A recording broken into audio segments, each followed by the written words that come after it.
Hi there, I'm Dr. Dan from Vitamin Pro, and today we're discussing when you should start a gluten-free diet.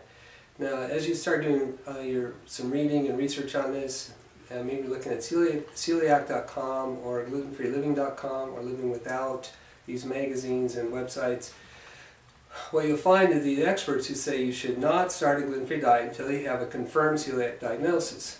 And so I'm going to go into my reasons why I think that's stupid and bad medicine and damaging and destructive in probably about 3 different YouTube videos here, and we'll I'll go into that in great detail and give you good reasons why that's just not true. And probably this will be in 3 different segments.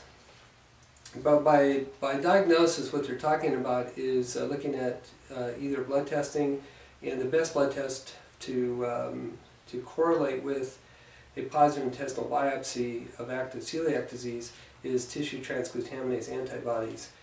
And these are routinely done now, and the correlation with these is about 99%. So I don't like to see people getting biopsies anymore, because there have been enough of those done that we know we can correlate that with the tissue transglutaminase.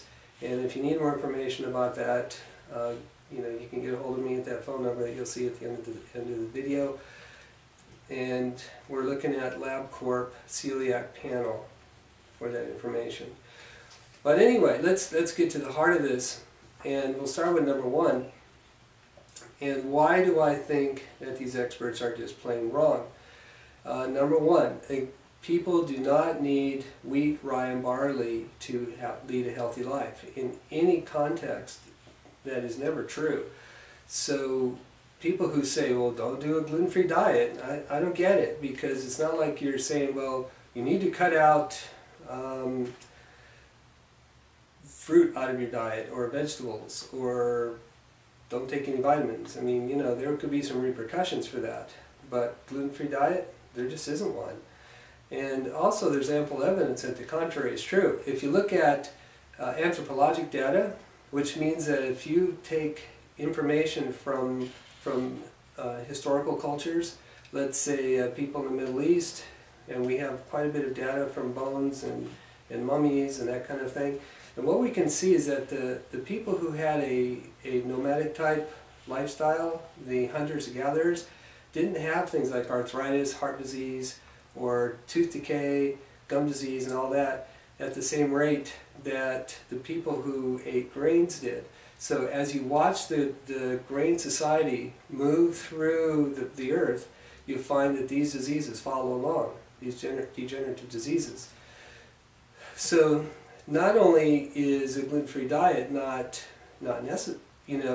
dangerous in any context, but gluten is not necessary, and in fact it's been shown to be destructive throughout our culture, throughout our history.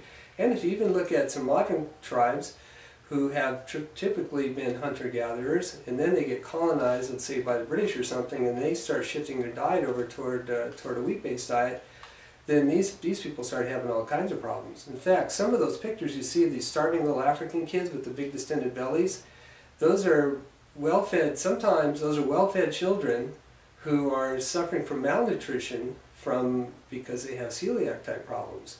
So they have gluten issues. And so of course, we give them more dairy and more wheat, trying to fix them, but it just makes it worse. So anyway, there's part 1 of our talk, and part 2 and part 3 are coming up behind this.